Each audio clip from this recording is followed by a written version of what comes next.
Hey everyone, welcome back to the channel. Brandon here, and today will mark the first video in a series that I'll be doing for the remainder of 2021 called HBO Max Pass. Now, if you didn't catch my video I posted last month, no problem at all. I'll give a super quick breakdown of what the series is all about. Now, back in 2020, Warner Brothers made a deal with HBO Max to exclusively release 17 of their films, including some legendary picture films, not only in theaters on their release date, but also to be available on the same day through HBO Max, which is a pretty significant deal, especially for movie junkies like myself. So my goal is to review and rate these films in around 90 seconds to help you decide if getting the HBO Max service is worth it or not.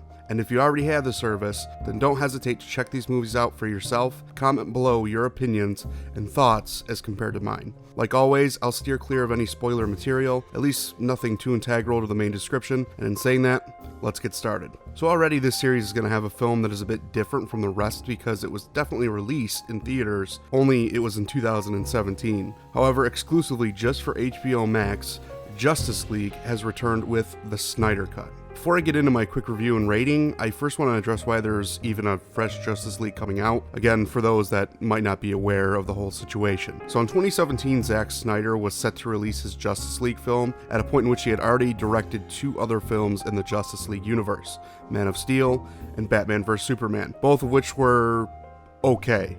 Both had pretty great moments, but both had their points of struggle. However, they were tolerable, and personally, I thought they were pretty fun to watch. Unfortunately, when Snyder was in the middle of production for Justice League, his daughter passed away, and with him choosing to step away, which you really can't be mad at him for making that decision at all, the Justice League torch had to be handed over to Joss Whedon.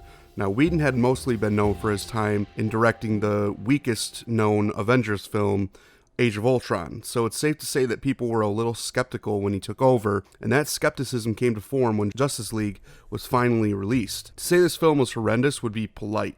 Whedon scrapped loads of production and shots Snyder had done. The complete tone of the edgy and dark that DC is normally known for was changed to quirky and upbeat and filled with over-the-top comedic inserts that never landed. There was little to no character development for half of the main characters, a villain with little to no reasoning as to why he was doing what he was doing, and the CGI was at PlayStation 3 level at best. And there were lines that were so random and painful that even Ben Affleck could barely contain his laughter in the theatrical release. Bruce, I was there. You didn't kill Superman. At some point, even you have to learn to move on. Did Steve Trevor tell you that? Superman was a beacon to the world.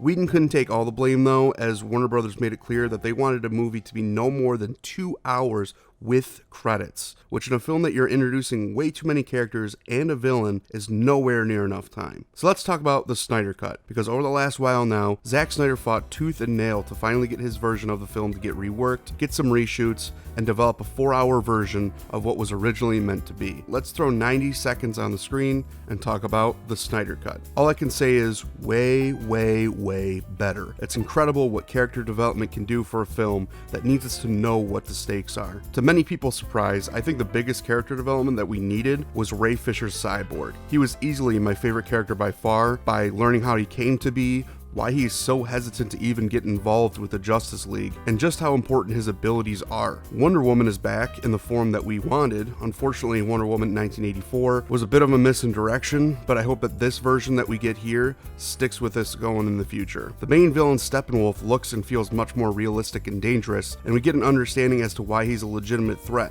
And don't forget, the R+ rating, that definitely amplifies some of the action sequences that he's involved in. Speaking of action sequences, I'm baffled by how many shots were taken out of the original release, because some of the retained shots that they took out are some of the best of the movie. A scene in which Wonder Woman takes out terrorists holding hostages becomes so much more incredible just by letting the entire moment play out rather than cutting corners to get to the next scene. The one thing about this movie though is that it's 4 hours. Originally it was discussed as a possible series to be released in parts. Instead they opted to release it all as one whole film. While it's still broken up into parts throughout, this is a long movie to sit through. Luckily enough, you can watch it in the comfort of your own home and pause throughout if you need to take a break. Lastly, there are some really predictable lines that are so cheesy that I myself would jokingly say, oh, they're totally gonna say that, aren't they? And sure enough, they would say it. But what can you really expect? It's a movie about superheroes and monsters attacking Earth. How picky can we really get? With all that being said,